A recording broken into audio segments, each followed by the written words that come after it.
네, 안녕하세요. 우리에겐 새로운 상식이 필요하다. 다페이스의 조수다입니다. 다페이스는 그 다페이스라는 이 두 가지 단어로 이제 그 브랜드 이름을 지었는데요. 닷은 변화가 필요한 지점이라는 뜻이고, 이 변화가 필요한 지점은 각자가 서 있는 자리라는 뜻에서 닷이라는 이름을 지었습니다. 그리고 페이스는 직면하다라는 뜻과 말하고 있는 누군가의 얼굴이라는 뜻 두 가지를 다 가지고 있는데, 저희는 변화가 필요한 지점에서 이야기하고 있는 사람들을 소개하고 그 사람들의 목소리를 통해서 우리 사회의 변화를 좀 더 앞당기고 싶어하는 비디오 저널리즘을 하고 있는 팀입니다. 네. 제가 자기소개를 할 때 약간 민망한데요. 그 유튜브를 통해서 저희는 영상을 유통을 하고 있어요. 그래서 10분 내외 다큐멘터리를 만드는데, 그 가끔 영상을 유튜브에서 보시고 어디서 본 것 같은데 라고 하면서 이제 대표라기보다는 유튜버로 저를 알고 계시는 분들이 있는데, 이 영상 같은 경우에는 그 저도 가끔 출연을 하는데, 여기 원래 영상을 넣었었어요. 근데 어떤 영상이냐면, 앞에 보시는 이 주민등록증에서 조씨에서 백씨로 이렇게 바꾸는 거에 대한 얘기가 있습니다. 다페이스가 변화가 필요한 지점이라고 이야기를 했을 때 약간 새로운 시대의 상식이라고 할 수 있는 어떤 성평등이나 혹은 뭐 젠더 정체성에 대한 새롭게 나타나는 사람들의 인식이나 이런 부분들을 많이 이야기하거든요. 그리고 새롭게 나타나는 어떤 그 권리에 대한 부분들도 많이 이야기를 합니다. 예를 들어서 장애인의 권리에 대해서는 시설에서 격리되어서 사회에서 따로 살아가는 것이 맞는가, 이런 부분에 대해서 의문을 던지거나 하는 일들을 하는데요. 이 콘텐츠 같은 경우에는 제가 이제 모성 쓰기라는 주제를 가지고서 도전을 했던 콘텐츠였어요. 그래서 조 씨를 30년 동안 쓰면서 살아왔는데, 근데 엄마 성을 쓰면서 살아가는 것은 어떨까라는 테마를 가지고서 이제 뭐 변호사님을 만나고 어떤 식으로 그 성분 변경을 하셨던 분들을 만나고 하는 콘텐츠였습니다. 그래서 그 저런 식으로 그 저희가 변화가 필요한 지점들을 얘기한다고 했을 때 약간 그 개개인이 가지고 있는 문제의식, 시대가 흐르면서 뭔가 계속 바뀌어가는 것들에 대해서 이야기하고 인식하는 것이 굉장히 중요하게 생각을 하는데요. 지금 다페이스는 그 두 가지로 시리즈와 그리고 단편의 콘텐츠들을 만들고 있는데, 주제를 보면 뭐 페미니즘이나 아니면은 어떤 퀴어에 관련된 이야기, 혹은 뭐 도시 환경에 대한 이야기들도 하고요. 그리고 이제 장애나 어떤 다른 부분의 정체성에 대한 이야기들도 많이 합니다. 그래서 저희는 이제 2016년 10월에 처음 시작을 했었는데, 그때가 엄청 격동의 시기였어요. 그래서 저 주제들에서 이제 느껴지는 것은, 그때 강남역 10번 출구 사건이 3월에 2016년에 있었고, 그리고 탄핵에 관련된 일들도 있었습니다. 그래서 정치적으로도 굉장히 많은 부분들이 바뀌었고, 새로운 가치를 원하는 목소리들이 막 나오는 시기였어요. 그래서 그런 목소리들을 담아내고 싶다라는 열망이 있었고, 그리고 거기에서 저희가 정의했던 것은 어떤 변화하는 상황에 대해서 마이너리티의 목소리를 듣는 것이 굉장히 중요하다라고 생각을 하게 됐는데, 마이너리티라는 것은 사회에서 좀 억압된 상황에서 지금까지는 목소리를 내오지 못했지만, 사실 사회의 변화가 필요하다면 그 변화를 가장 먼저 알게 되고, 그 가장 먼저 변화를 소리 높여 이야기하고 필요로 하는 사람들이라고 저희는 정의를 했거든요. 그래서 마이너리티의 목소리를 많이 담는 그 비디오 저널리즘을 하고 있습니다. 저는 그 서브 주제가 목소리라는 이제 테마를 듣고 약간 그 목소리와 연결지어서 어떻게 다페이스가 하는 일들을 소개를 해드릴 수 있을까라는 생각을 했는데, 저희는 10분 내외 다큐멘터리를 담는데, 예를 들어서 코로나 상황, 지금 같은 이제 모두가 마스크를 쓰고 조금씩 떨어져 앉을 수밖에 없는 상황, 이 상황에서 우리는 누구의 목소리를 들어야 할까라는 것을 이제 고민하면서 주제를 짰고요. 그래서 이제 그 퇴사를 앞두고 있었는데 코로나 병동으로 자원해서 일하러 가게 되신 간호사분의 이야기, 혹은 이제 그 코로나 상황 때문에 무료급식소가 모두 문을 닫았을 때 그 상황에서 그 무료급식소를 차려서 길거리에 나간 분들의 이야기, 또는 이제 초반에 그 코로나가 번질 때 이제 시설에 격리되어 있던 분들이 많이 피해를 입었는데요. 근데 그런 부분에서 시설 격리 수용에 관련된 장애 인권에 관련된 이야기를 조명하면서 이 주제를 다뤘었습니다. 그리고 그 다페이스의 특징 중에 하나는 저희가 이제 정의한 문제는, 어떤 사람들이 뉴스를 몰라서 혹은 어려워서라기보다 그 닷페이스 입장에서의 어떤 문제는 사람들이 무력감을 느낀다는 것이 가장 큰 문제라고 생각을 했어요. 그래서 뉴스라는 것, 사회 문제를 이야기한다는 것이 왜 사람들한테 필요할까라고 했을 때 나랑 연결된 지점의 어떤 사회 문제에 대해서 그걸 함께 이야기할 수 있고 그리고 무력감을 해소하면서 어떤 해결책이나 관점을 얻을 수 있을 때 그게 해소될 수 있다라고 생각을 하고 있거든요. 그래서 무력감의 해소라는 지점에서 저희는 이제 상반기에 텔레그램 성착취 사건을 다룰 때 뭐 사건을 고발하거나 어떤 변호사분들을 찾아가서 이제 가해 행위에 대해서 이야기를 하거나 하는 부분들도 있었지만 그리고 그때 이제 화난 사람들 최청룡 대표님이 저희 채널에 출연하셔서 화난 사람들을 통해서 이제 그 공동소송을 해서 무력감을 해소할 수 있는 방법에 대해서 또 소개를 해주시기도 했었어요. 그래서 그런 식으로 솔루션을 중심으로 해서 어떤 이슈를 소개를 했었고요. 그리고 이제 피해 경험자에 집중해서 볼 때 단순히 가해자들한테 스포트라이트를 터트리는 어떤 저널리즘이 아니라 피해 경험자들의 회복을 위해서 이 사회가 무엇을 해야 되는지에 대해서 질문을 던지고 그걸 위해서 우리가 할 수 있는 일을 하자라는 생각으로 이제 내가 만드는 하루라는 피해자들의 일상회복 지원 캠페인을 저희가 열어서 이제 4천만 원 정도를 모금해서 전달을 하기도 했었습니다. 네. 그리고 그 밖에도 우리 일상에 분명히 있었는데 이런 균열이 있었고 지금까지 목소리를 잘 못 들었었네 라고 할 수 있는 이야기들을 다루는데요. 예를 들어서 보호종료 아동에 관련된 이야기도 다뤘었고 그리고 70대 레즈비언들은 어디에서 만날까? 어떻게 그 명동이라는 장소에서 젊은 시절을 추억할까? 이런 얘기들을 다루기도 했었습니다. 그래서 역사적으로 기록되어야 하는 좀 사라지고 있는 목소리들에 대해서 함께 기록하고 이야기해 볼 수 있는 기회를 만드는 것도 되게 중요하게 생각을 하고 있습니다. 네, 닷페이스에서는 어떤 사람들을 위해서 이야기를 하냐라고 했을 때 저희 내부에서는 타겟을 이렇게 잡았는데요. 글씨가 작아서 잘 안 보이실 수 있겠는데 18에서 34세의 입장을 형성하는 시기에 있고 현실이랑 자신이 추구하는 가치관의 괴리를 경험하고 있는 사람 그리고 공감 능력을 확장할 수 있는 태도라는 부분이 굉장히 중요한데요.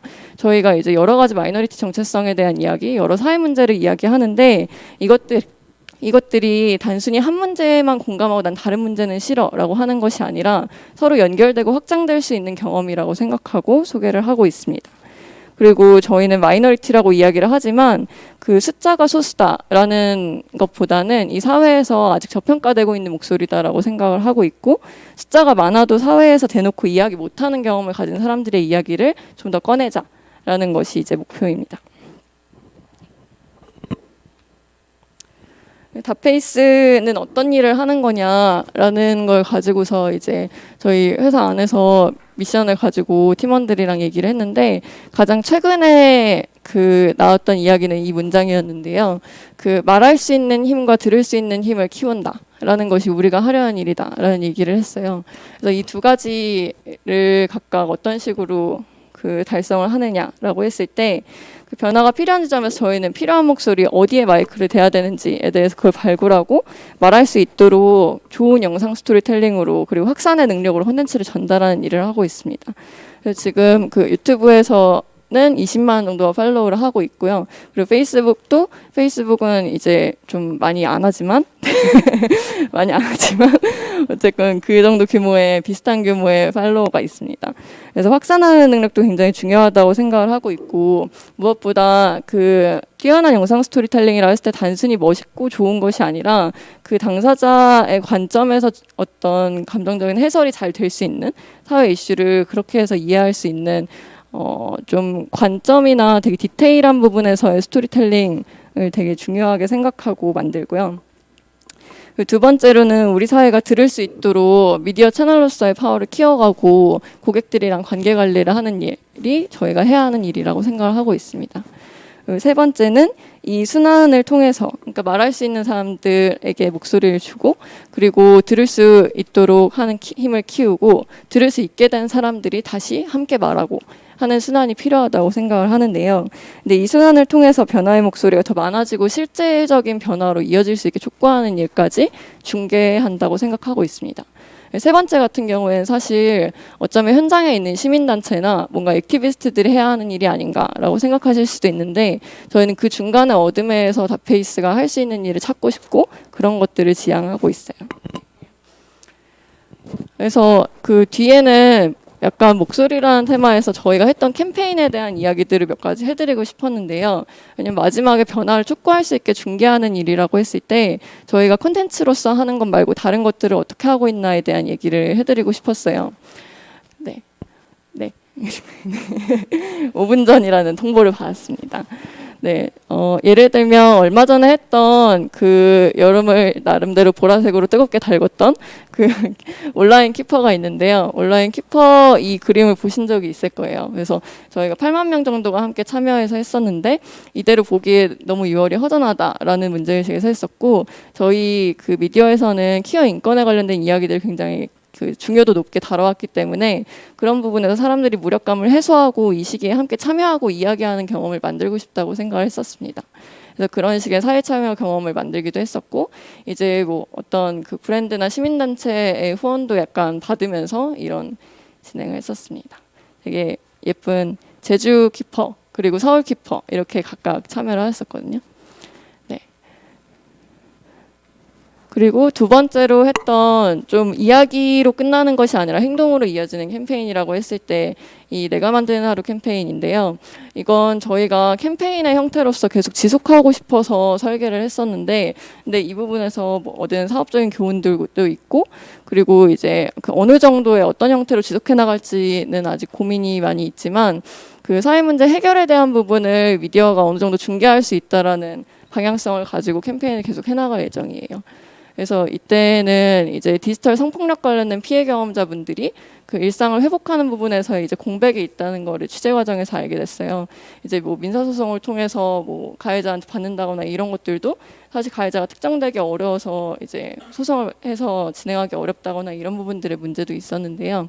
그래서 그런 취재 과정에서 발견한 솔루션을 그 현장 단체랑 같이 실현하는 것을 목표로 했었고 그리고 이렇게 했을 때 그 저희가 계속 해보고 싶은 부분 중에 하나는 그 미디어가 솔루션을 가진 파트너랑 함께해서 이 영향력을 극대화하는 부분입니다. 그래서 이런 부분에 캠페인을 설계하고 진행을 했었습니다. 여기서는 그 저희는 무력감을 해소한다고 했을 때 저널리즘이 할 수 있는 역할 중에 하나는 실제로 그 변화가 일어났는지 추적하고 전달해주는 부분이라고 생각을 했거든요. 팔로우업 레터라는 형식으로 지원금을 전달한 이후에 한 달, 두 달, 세 달 이렇게 해서 3개월 동안 팔로우업 추적 레터를 보내드리고 있습니다. 그래서 후원하신 분들, 구독자분들한테 이 내용을 전달을 하면서 어떤 식으로 정책 설계로 이 실험이 이어질 수 있는지 그리고 실제로 이 실험 과정에서 활동가나 아니면 캠페인 설계자가 배운 것들은 무엇인지 이런 것들을 담아서 전달을 해드렸고요. 굉장히 탁월한 후원자 경험이었다. 그리고 효용이 굉장히 컸다. 그냥 단순히 참여하는 것이 아니라 사회 문제 해결에 내가 어떤 식으로 기여하고 있다는 느낌을 받았다라는 피드백들을 받았습니다. 다페이스는 어떤 식으로 지속 가능성을 가져가고 있냐라고 했을 때 저희는 독자 수익을 기반으로 해서 그 하는 모델을 지향을 하고 있어요. 원래는 지금 그 브랜드 협찬을 통해서 함께 협업하는 컨텐츠들을 가지고서 저희 수익의 그 반 정도가 그렇게 돌아가고 있었는데요. 예를 들면 어떤 재단과 공익성으로 어떤 협찬 컨텐츠를 만든다거나 방금 보셨던 보호종료 아동에 관련된 부분도 아름다운 재단에서 했던 캠페인이랑 같이 붙여서 저희가 이제 메시지를 잘 전하고 그리고 재단에서는 관련된 어떤 캠페인을 하고 이런 형식으로 협업을 했던 것이었습니다. 근데 그런 부분들도 있지만 약간 독자와의 관계로 그리고 독자를 통한 어떤 그 방식으로 수익을 계속 만들어 나가고 싶다는 그 비전이 있어서 그런 부분에서 멤버십을 계속 키워나가고 있고 어떤 이 동시대에서 무력감을 느끼고 있거나 목소리를 내고 싶다라고 생각했던 분들이 함께 할 수 있는 멤버십을 생각하고 있습니다. 뭐 다페레터라고 이제 저희가 그 취재라는 것이 사회 문제에 대한 일종의 학습의 과정이라고 생각을 하거든요. 그 학습의 과정을 같이 전할 수 있는 모티브라고 생각하고 이런 굿즈를 만들어서 전달을 드리기도 하고요. 그리고 협찬 콘텐츠를 통한 수익화도 이렇게 하고 있습니다. 다페이스는 앞으로 그 두 가지 테마가 있는데요. 그 무력감을 해소한다라는 부분에서 저희가 풀고 싶은 문제가 있고 그리고 이제 미디어로서 어떻게 하면 말하는 목소리를 더 많이 담을 수 있는가 듣는 힘을 기를 수 있는가 이걸 중심으로 생각을 하고 있어요. 그래서 이제 사람들의 오피니언을 어떻게 많이 담을 수 있을지에 대한 부분에서 확장을 고민하고 있는 부분이 있고요. 또 하나는 사회 문제 해결에 대한 부분을 과정으로 만들어서 캠페인이라는 모델로 크라우드 펀딩과 그리고 사람들이 참여하는 중간 과정의 후원 모델로 그 잘 만들어 볼 수 있는 기회를 모색하고 있고 지금까지 몇 번의 실험을 거쳤습니다. 네, 그래서 이렇게 해서 저희는 좀 약간 변종 같은 미디어로 네, 계속 어떤 재밌는 변화들 그리고 유의미한 변화들을 만들어 나가길 바라고 다페이스 구독해 주시고 네, 그리고 네, 오늘 발표는 여기까지입니다. 감사합니다. 네.